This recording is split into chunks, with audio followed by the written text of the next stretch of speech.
Bereits 2012 wurde der Windpark geplant und es wurden Vorverträge mit den ca. 50 Eigentümern der Flächen geschlossen. Doch der Bau konnte nicht begonnen werden. Die deutsche Flugsicherung bestand auf einen Sicherheitsabstand von 15 Kilometer für ihr Drehfunk Feuer-Norvenich. 2022 wurde dieser Abstand dann wie in Europa üblich auf 7 Kilometer reduziert. Auch liegt das Baufeld außerhalb des Überwachungsbereiches des Fliegerhorst Norvenich. Doch die Kursführungsmindesthöhen der deutschen Flugsicherung stehen dem freien Bau entgegen. Im gesamten Erftland besteht eine Bauhöhenbegrenzung von 309 Metern über Normal Null. Das heißt, in Fettweiß dürfen die Windräder maximal 150 Meter hoch werden. Das sind die kleinsten Anlagen, die heutzutage überhaupt noch errichtet werden, weil sie sich wirtschaftlich kaum rechnen. Die Fundamente sind fertig und für die 6 kleineren Anlagen werden zuerst 4 Betontürme errichtet. Betontürme haben den Vorteil, dass sie auf der Baustelle zusammengebaut werden. Von den Ausmaßen und ihrem Gewicht unterliegen sie keinen Transportbeschränkungen. Ihre Montage ist relativ einfach. Aus 2 Halbschalen wird ein Ring zusammengeschraubt und die Ringe dann übereinander gesetzt und ebenfalls verschraubt. Man hat sich entschieden, für die E82-Anlagen 4 Betontürme und 2 Stahltürme zu errichten. Ende August 2024 stehen alle 6 Türme für die kleineren E82-Anlagen. Über die Errichtung von E82-Turbinen haben wir in einem anderen Video bereits ausführlich berichtet. In diesem Video über den Windpark Fettweiß konzentrieren wir uns auf die größeren E115-Turbinen. Hier wird erstmalig der E115 Rotor mit der neuen E-Gondel kombiniert. Diese Kombination erreicht eine Nennleistung von 4260 Kilowatt. Hier auf der Baustelle trifft die neueste Maschinenhaustechnik mit veralteter Krantechnik zusammen. Dieser Raupenkran hat schon gut und gerne 30 Jahre auf dem Buckel. Zum Beispiel müssen hier die Kontergewichte immer händisch ein- und ausgehängt werden. In der Praxis heißt das, hebt er eine Last X an, muss ein Kontergewicht Y eingehängt werden. Lässt er die Last ab, muss das Gewicht wieder ausgehängt werden. Das ist sehr lästig und zeitaufwendig. Ansonsten kann der Kran alles, was auch ein moderner Kran kann, nur es dauert alles etwas länger.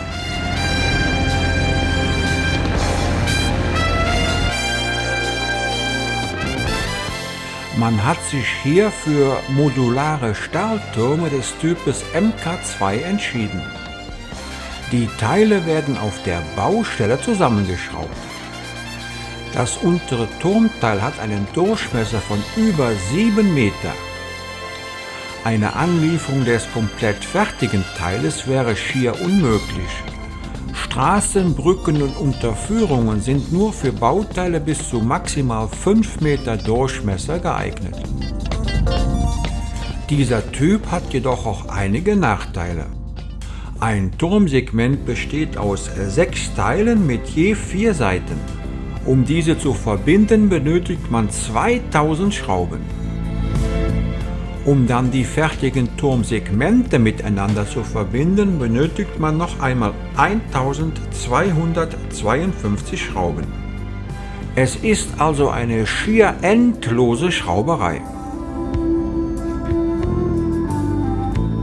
Im Turmfuß hat man Platz wie in einem Tanzsaal, denn alle Elektronikteile und auch der Travo befinden sich oben in der Gondel.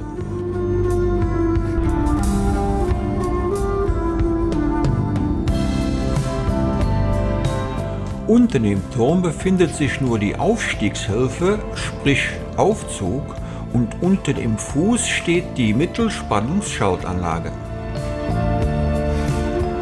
Der Trafo steht ja oben in der Gondel, daher benötigt man nur ein Kabel bis hier unten zur Schaltanlage.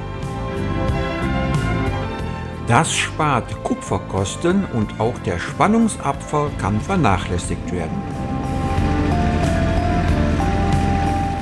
Nachdem der Turm zusammengeschraubt wurde, muss noch jede einzelne Platte mit Silikon abgedichtet werden.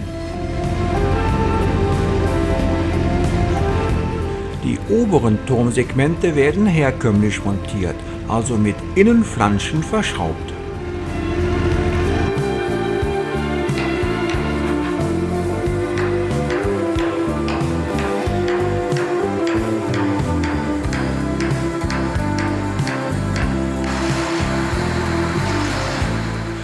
Dieses Turmsegment ist das Übergangsteil. Am unteren Ende befinden sich die Schraublaschen und am oberen ist der Innenflansch bereits eingeschweißt.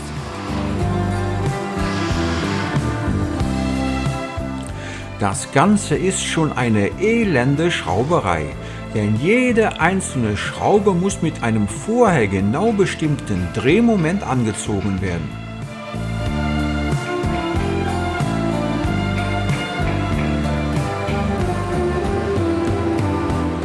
Um die Bauteile anzuheben, benötigt man immer einen Hilfskran. Jedes Teil muss ja von der waagerechten in die senkrechte Position verbracht werden. Ohne Hilfskran würde es über den Boden schleifen und beschädigt werden. Dies ist das oberste Turmsegment und was hier aussieht wie ein Tauchsieder, ist der Übergang zur Gondel. Aus technischen Gründen kann der Aufzug nicht bis oben in die Gondel hineinfahren.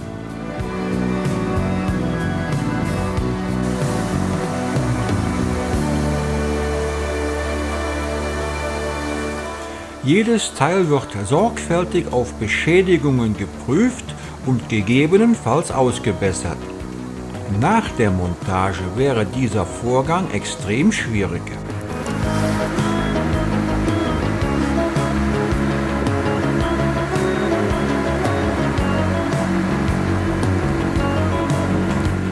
Dies ist jetzt das oberste Turmteil. Es hat am oberen Ende noch einen Durchmesser von 3,17 Meter.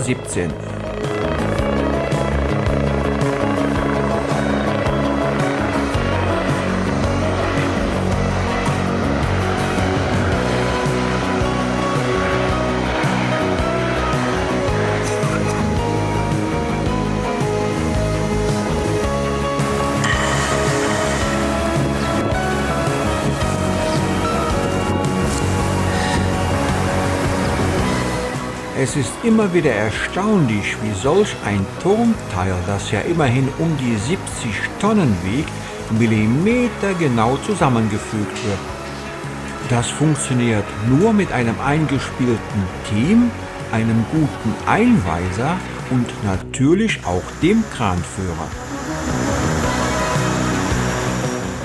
Dies ist jetzt die neue E-Gondel, groß wie ein Wochenendhaus. Alle wichtigen Bauteile sind hierin vereint. Ein entscheidender Vorteil ist, dass sich hier oben auch der Netztrafo befindet. Um den erzeugten Strom nach unten zu führen, benötigt man nur noch ein einziges Kabel. Bei 4,2 MW und 20 kV beträgt die Stromstärke 213 Ampere. Erforderlich ist ein Kupferkabel mit 3x95 Quadrat. Würde man die Spannung des Generators von 720 Volt nach unten führen, betrüge die Stromstärke 5900 Ampere. Das Kabel müsste einen Querschnitt von 3x2106 Quadratmillimeter haben. So ein Kabel gibt es gar nicht und man müsste statt einem Kabel 10 Kabel verlegen. Die komplette Gondel wiegt 74 Tonnen.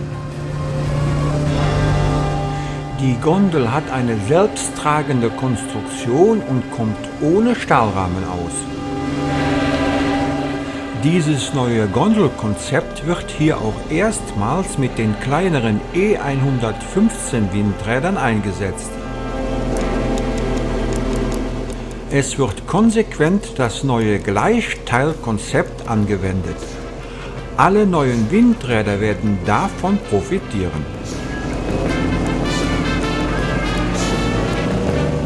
Obwohl in der Gondel ausreichend Platz ist, ist das Mitfahren nicht erlaubt. Die Monteure müssen die Steigleiter emporklettern.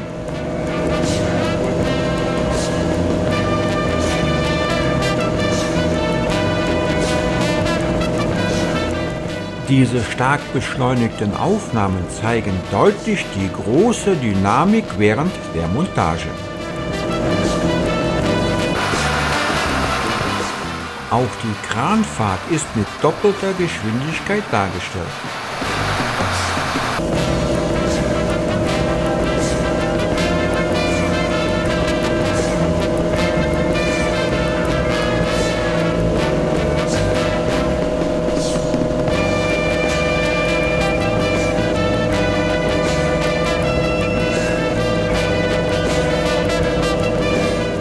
Bei der Montage von Gondel, Nabe und Flügel ist ein viertes Montageteam erforderlich. Es ist das Team an den Seilwinden. Nur mit den Seilen ist es möglich, die Bauteile in die richtige Lage zu drehen.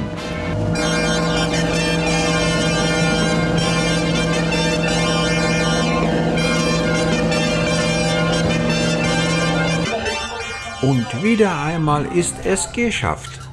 Das Maschinenhaus sitzt perfekt auf der Turmspitze. Es fehlen nur noch die Vorhänge und Gardinen an den Fenstern. Jetzt ist es an der Zeit, das Maschinenhaus einmal gründlich zu inspizieren. Also Tür auf und eintauchen in die Technik. Über diese Einrichtung wird das Kabel vom Maschinenhaus in den Turm geleitet. Es ist so bestmöglich geschützt, auch wenn die Gondel sich dreht.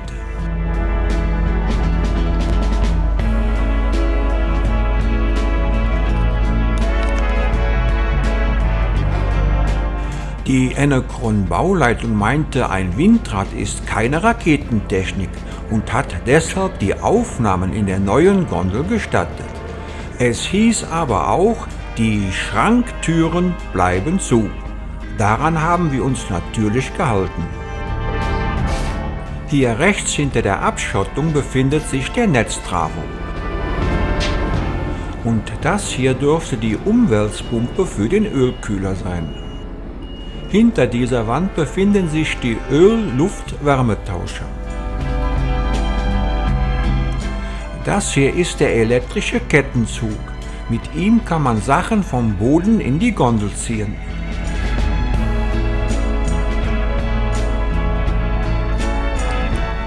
Der Netztrafo ist innerhalb der Gondel voll eingekapselt. Das dient der optimalen Kühlung, aber auch der Sicherheit. Die Ausgangsspannung des Travos beträgt ja 20.000 Volt.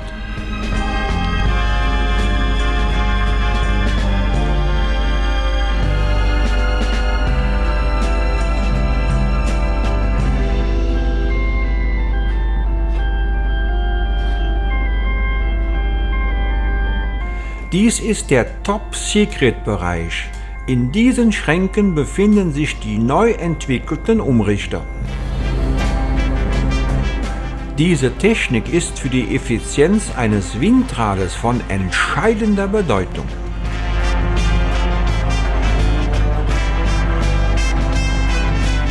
Vermutlich ist dies der Steuerschrank für die Azimut-Verstellmotoren. Die gesamte neue Gondel ist gut begehbar und überall hat man Kopffreiheit. Dennoch ist jede Ecke mit Technik vollgestopft.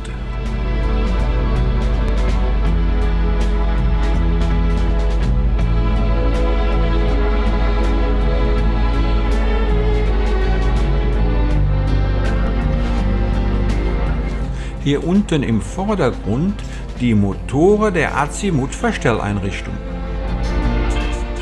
Die kleinen Ritzel an den Motoren treiben den großen Drehkranz an. Das ist so wie bei einem großen Mobilkran, nur ein wenig größer. Dieses Gussteil überträgt die Massenkräfte der Gondel an den Turm. Und die sind gewaltig.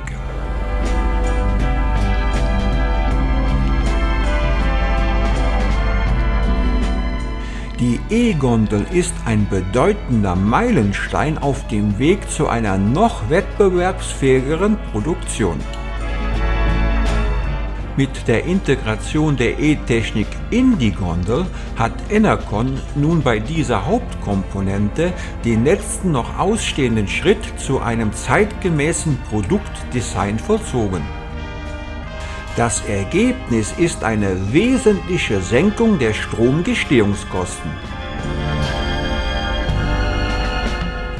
Beim Grunddesign musste vor allen Dingen auf die Transportfähigkeit des Maschinenhauses geachtet werden.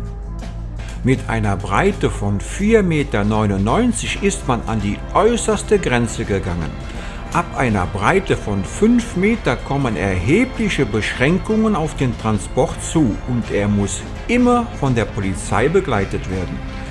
Das wären dann erhebliche Mehrkosten. Die Gondel ist ab Werk komplett konfektioniert und auch geprüft. Es ist quasi ein Plug-and-Play-System. Playmobil in groß. Ganz hinten rechts wird übrigens die letzte E82 montiert.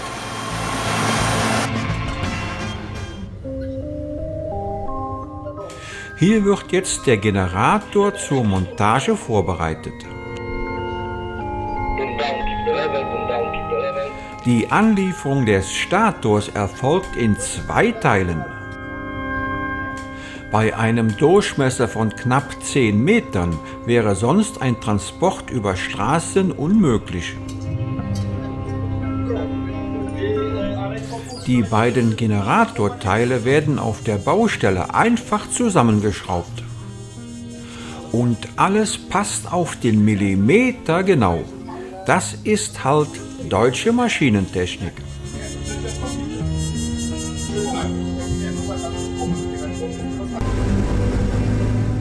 Die beiden Hälften wurden schon ab Werk komplett vormontiert. Die ganze Sensorik, die Kühlung und die Verkabelung sind schon installiert und müssen später nur mit dem Maschinenhaus verbunden werden. Also festschrauben, einstecken und laufen lassen. Naja, ganz so einfach ist es natürlich nicht. Man muss immer genau wissen, wo man was wie macht.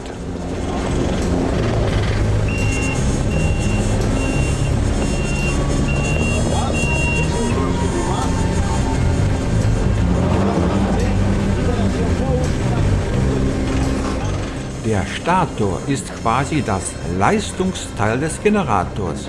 Hier wird die Leistung von 4,2 MW erzeugt. Diese wird dann durch dicke Kabel in das Maschinenhaus zu den Umrichtern geleitet.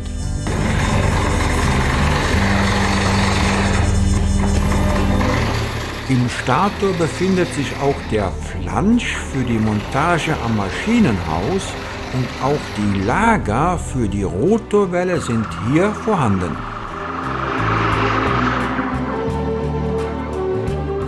Mit diesen Bolzen wird der Stator an das Maschinenhaus geschraubt. Der fertige Stator hat ein Gewicht von 68 Tonnen. Die Montage des Generators ist nicht ganz so trivial, wie man denken könnte.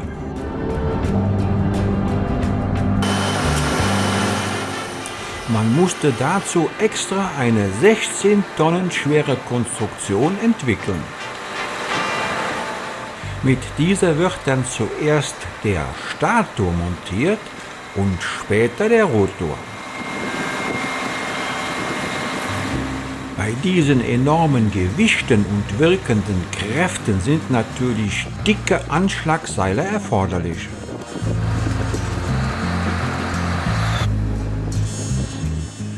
Nur mal so ganz nebenbei bemerkt, die Flasche am Seil des Raupenkrans wiegt 4,2 Tonnen.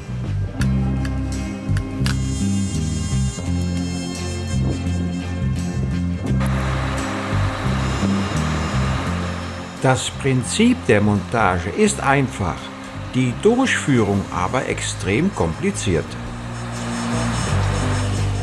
Das Montagegestell wird fest mit dem Stator verschraubt. Und zwar genau an dem Flansch, woran später der Rotor befestigt wird. Damit der Stator bei der Montage an der Gondel später im richtigen Winkel hängt, muss hier der Schwerpunkt genau eingestellt werden. Dazu werden Arretierungsbolzen genau in die entsprechenden Bohrungen gesteckt. Diese Bohrungen wurden im Vorfeld genau berechnet. Der Anschlagpunkt des Krans befindet sich dann genau in dem Schwerpunkt, der später für die richtige Schräglage sorgt.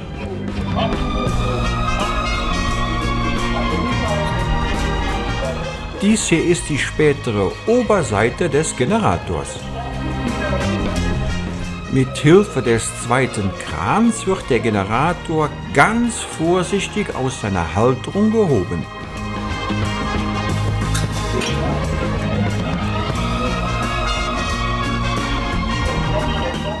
Nachdem der Stator jetzt komplett frei von der Halterung ist und frei schwebt, werden noch letzte Montage- und Kontrollarbeiten durchgeführt. Die Gewinde der Verbindungsbolzen zum Maschinenhaus werden noch auf Beschädigung kontrolliert.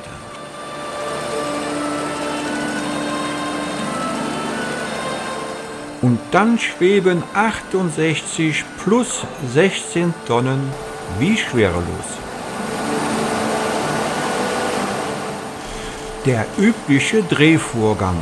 Der Hauptkran zieht an und der Hilfskran achtet darauf, dass der Generator nicht den Boden berührt.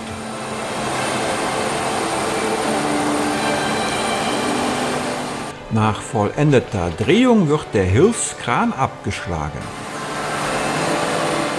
Hier sieht man deutlich, dass der Generator im richtigen Winkel am Kran hängt. Die Flügel eines Windrades stehen immer leicht gen Himmel geneigt.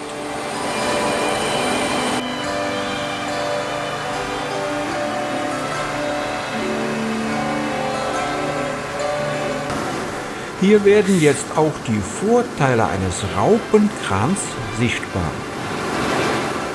Mit geringer Auslegung hebt er die Last an und dreht sich dann 180 Grad um die eigene Achse. Steht er dann genau vis-à-vis zum Turm, fährt er auf seinem Raupenfahrwerk vor.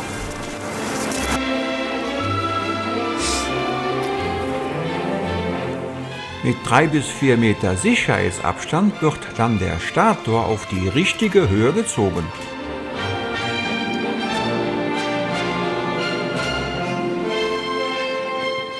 Auch hier verhindern die Seilmannschaften wieder ein Pendeln der Last. Pendelt es doch, wird der Hub kurz gestoppt, alles neu ausgerichtet und weiter geht's.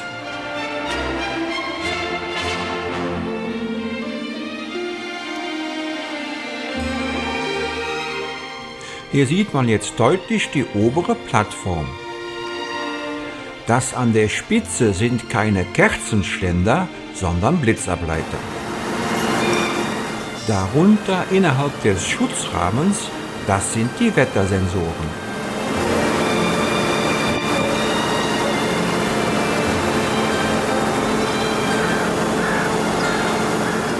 So, die richtige Höhe ist erreicht, der Generator wird noch einmal genau austariert und dann fährt der Raupenkran ganz langsam vor. Diese Aufnahme ist dreifach beschleunigt.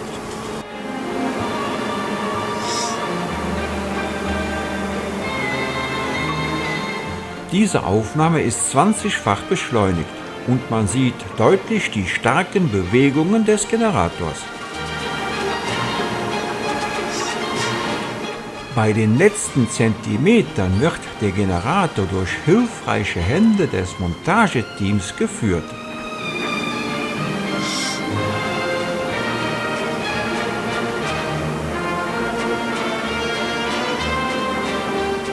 Die Bolzen des Stators müssen jetzt genau in die Bohrungen des Gegenflansches geführt werden.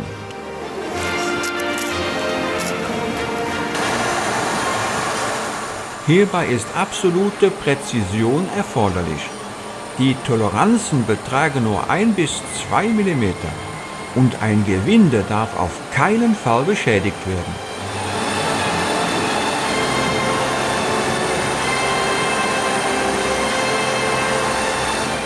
Die Bewegung hat nachgelassen, das heißt, die ersten Muttern wurden bereits angezogen. Der erste Teil der Generatormontage ist geschafft. Jetzt muss der Rotor montiert werden. Dieser wird in 3 Einzelteilen auf der Baustelle angeliefert. Genau wie der Stator ist dieser fertig vormontiert und wird auf der Baustelle nur noch zusammengeschraubt. Dies sind die Polschuhe. Diese werden später mit Gleichstrom versorgt und bilden ein starkes Magnetfeld aus. Dieses Magnetfeld induziert dann in die Wicklungen des Stators eine Spannung. Diese erzeugte Spannung lässt dann in einem geschlossenen Stromkreis einen Strom fließen und schon hat man Leistung. Strom mal Spannung gleich Leistung. Die Außenseite des Rotors wird sorgsam mit Silikon abgedichtet. Sie ist ja stetig der Witterung ausgesetzt. Im Mittelpunkt sieht man das Rotorlager. Um die sich drehende Masse so gering wie möglich zu halten, ist der Zwischenraum praktisch hohl. Der Spalt zwischen Polschuhe und Stator beträgt nur 1 bis 2 mm und das ist die ganz große Herausforderung bei der Montage. Jetzt kommt wieder die Montagehilfe zum Tragen. Hier ist ganz schön viel Gehirnschmalz hineingeflossen. Dieser Flansch wird später an das Maschinenhaus geschraubt.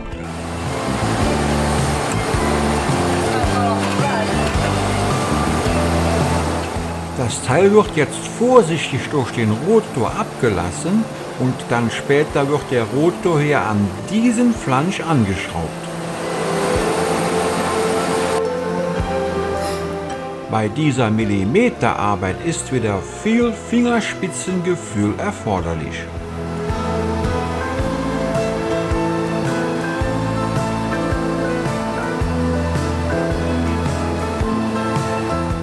Dieses Gleitteil wird jetzt komplett durch den Rotor hindurchgeführt.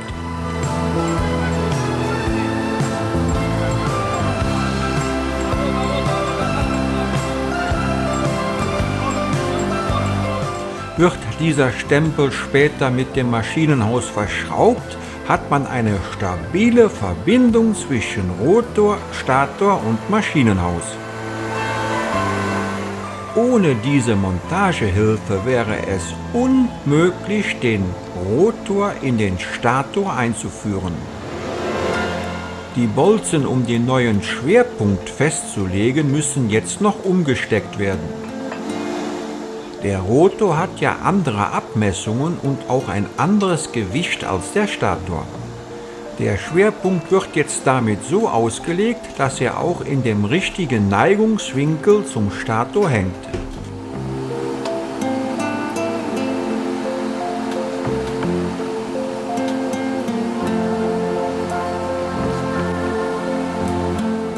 Der Rotor ist jetzt von der Transporteinrichtung gelöst und wird mit Hilfe des zweiten Krans in eine senkrechte Position verbracht.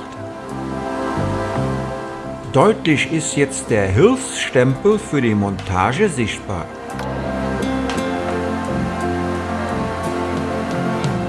Das Montageprinzip wird jetzt klar. Der Hilfsstempel wird fest mit der Gondel verschraubt und der Rotor hängt dann unmittelbar vor dem Stator in einer sehr stabilen Lage. Der Rotor gleitet dann an dem Stempel in den Stator hinein und durch die stabile Verbindung millimetergenau.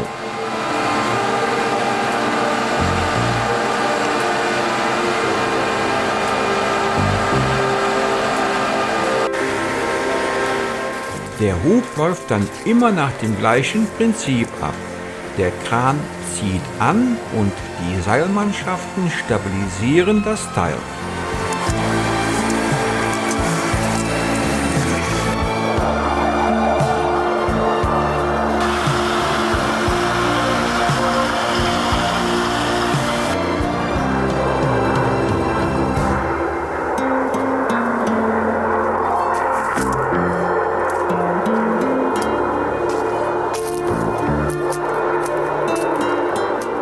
Jetzt müsste das Prinzip der Montage endgültig klar sein. Der Stempel wird am Maschinenhaus befestigt.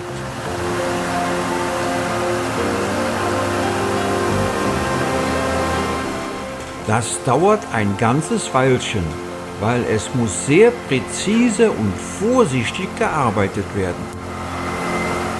Erschwerend hinzu kommt noch die Enge des Raumes.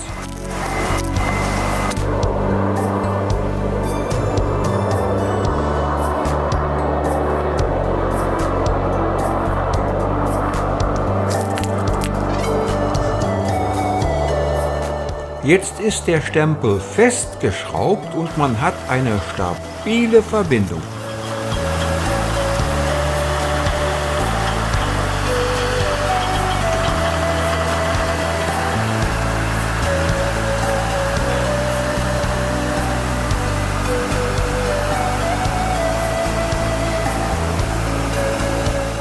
Mit einer Hydraulik wird jetzt der Rotor am Stempel gleitend in den Stator eingeführt.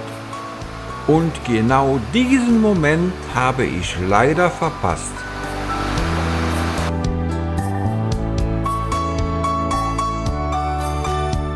Das nächste Bauteil ist die Nabe. Die Nabe verbindet nicht nur die Flügel mit dem Rotor, sondern dient auch zur Leistungsanpassung durch die sogenannte Pitch-Verstellung. Das heißt, sie dreht die Flügel mehr oder weniger in den Wind. Dieses Regelverhalten ist sehr komplex und wird von einer speziell entwickelten Software überwacht. Viele verschiedene Sensoren und nicht zuletzt der Zustand des Netzes fließt in diese Software ein. Zum Beispiel wenig Wind, leeres Netz, die Pitchverstellung regelt auf 100%. Oder viel Wind, volles Netz und die Pitchverstellung regelt zurück. Es ist aber noch viel komplexer.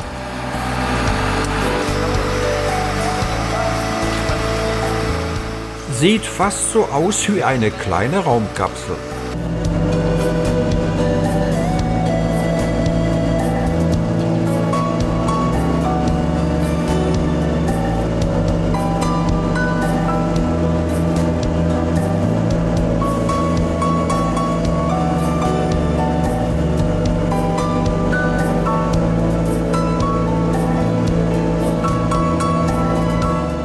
Die beiden Rohre sind die B- und Entlüftung der Narbe.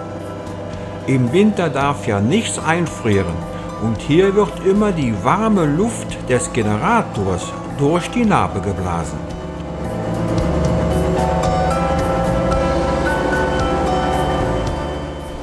Das Baufeld hat sich fast ganz geleert. Es sind nur noch die Flügel zur Montage übrig. Die Flügel eines Windrads sind aerodynamische High-End-Produkte. Die Profilgebung ist mitentscheidend für den Wirkungsgrad der Anlage. Die Berechnungen sind sehr komplex. Hier möchte ich einmal auf das Grundprinzip etwas näher eingehen. Heutige Windräder haben ausschließlich Auftriebsläufer. Diese funktionieren ähnlich einem Flugzeugflügel. Der erste Grundsatz: ein Windrad kann nur einen bestimmten Teil des Windes in Drehbewegung umwandeln. Nach Albert Beetz sind das 59%.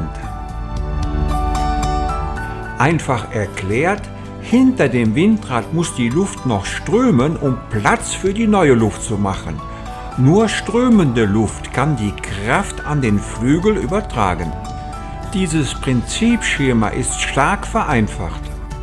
Die Umlaufgeschwindigkeit des Flügels steigt stetig bis zu den Spitzen an. Dadurch ändern sich auch die aerodynamischen Eigenschaften. Diese Änderungen müssen mit dem Flügelprofil ausgeglichen werden. Das Profil verjüngt sich nicht nur zu den Spitzen hin, sondern ist auch noch in sich verdreht. Heutige Windräder erreichen bei ca. 13 Meter pro Sekunde Windgeschwindigkeit ihre maximale Nennleistung. Das Flügelprofil steht dann maximal am Wind.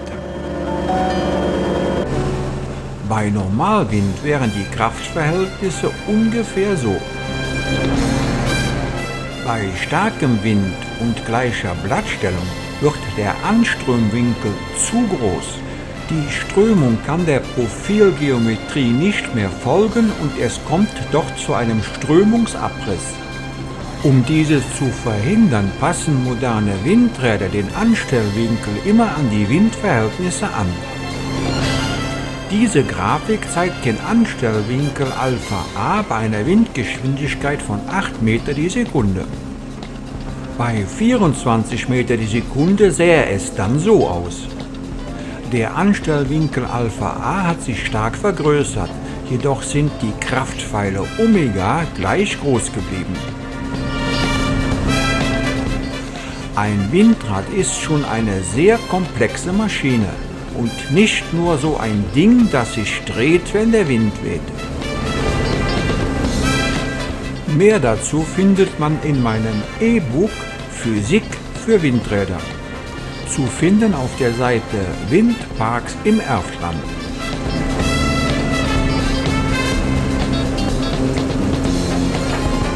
Der Sommer ist vorbei, langsam kommt der Herbst und alle Windräder sind fertig montiert.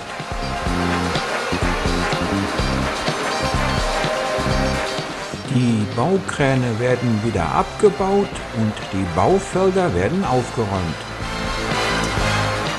Die Montagetrupps räumen ihr Werkzeug zusammen und ziehen mit ihren Containern ab. Die Stromkabel zwischen den Anlagen sind schon verlegt und die Baufelder werden jetzt zurückgebaut. Bestehen bleibt nur eine kleine befestigte Fläche, um Wartungsarbeiten durchzuführen. Die Kabelverlegearbeiten zu den Netzeinspeisepunkten stellen auch einen erheblichen Aufwand dar. Diese Einspeisepunkte sind meistens kilometerweit entfernt. Vom Windpark Vettweiß müssen 2 Systeme bis zum Einspeisepunkt nach Gleichen verlegt werden. Es sind 2 Kabelsysteme mit jeweils 3 x 630 Quadrat erforderlich.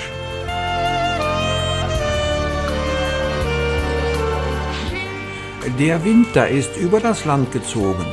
Es müssen aber noch die Kabel zum Übergabepunkt des Netzbetreibers verlegt werden.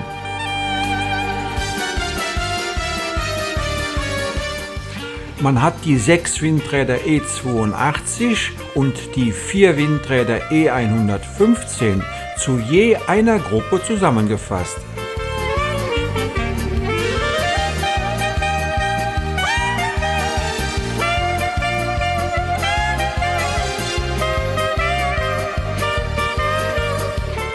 Die Verlegung erfolgt mit einer Grabenfräse.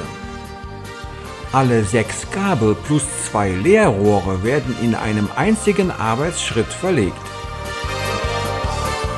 Es ist eine sogenannte Wanderbaustelle, das heißt Graben auf, Kabel rein, Sand drauf, Graben zu. Das hat einen guten Grund, denn je länger die Kabel offen herumliegen, desto höher ist die Wahrscheinlichkeit, dass diese sabotiert werden. Kabel wurden schon angebohrt und sogar Nägel hineingeschlagen.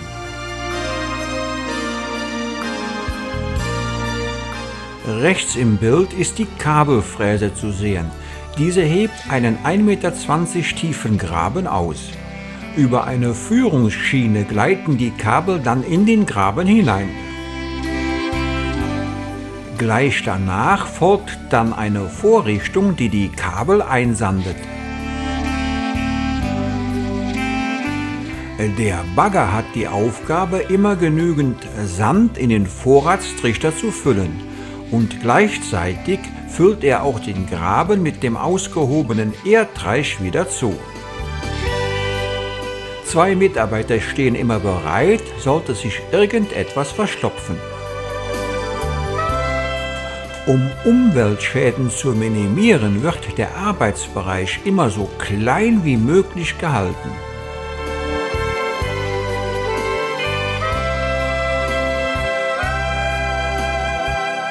Verlegt werden 20 kV Alukabel vom Typ NA2 XS2Y.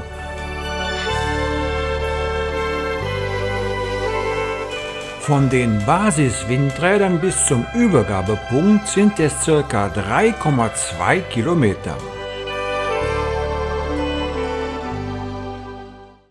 Hier wurden 2 Schaltanlagen in Fertigbauweise aufgestellt. Im Inneren der Schaltanlage befinden sich die Leistungsschalter und die Kabelschutzeinrichtung. Auch das Messfeld zur genauen Abrechnung der Einspeiseleistung befindet sich im Inneren der Anlage. Die Windräder können jetzt rückwärts von der Schaltanlage mit Spannung versorgt werden und in Betrieb gehen.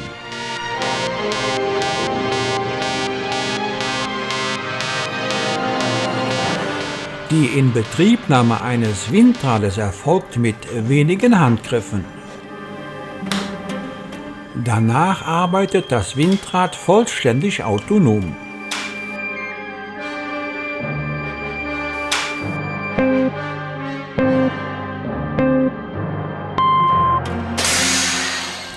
Das Windrad dreht sich selbstständig in den Wind und pitcht die Flügel in die richtige Stellung. Ist die Mindestdrehzahl erreicht und der Generator liefert Strom, wird er automatisch mit dem Netz synchronisiert. Damit beginnt dann die Stromlieferung.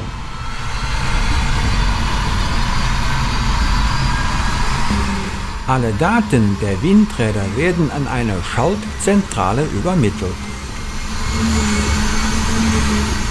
Die Anpassung der Leistung an den Netzbedarf geschieht vollkommen automatisch. Die Bandbreite geht von Volllastbetrieb bis zum Abschalten. Ja, jetzt wird wieder in die Hände gespuckt. Wir steigern das Bruttosozialprodukt. Ja, jetzt wird. Der Windpark Wettweiß ist jetzt komplett in Betrieb. Alle Windräder laufen und produzieren für mindestens 20 Jahre preiswerten Ökostrom. Für diesen Windpark wären das über 1 Milliarde Kilowattstunden. Europa macht macht heute wieder Sonderschicht. Ja, jetzt wird wieder in die Hände. Hier die Gruppe der E82-Räder. Ja, jetzt wird wieder in die Hände gespuckt. Und hier stehen die E115.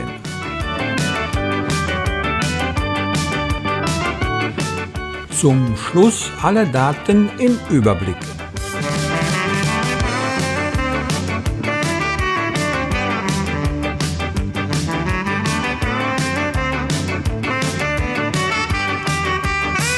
An Weihnachten liegen alle rum und sagen puh. Der Abfalleimer geht schon nicht mehr zu. Die Gabentische werden immer bunter und am Mittwoch kommt die Müllabfuhr und holt den ganzen Plunder und sagt, jetzt wird wieder in die Hände gespuckt. Wir steigern das Bruttosozialprodukt. Ja, jetzt wird wieder in die Hände gespuckt.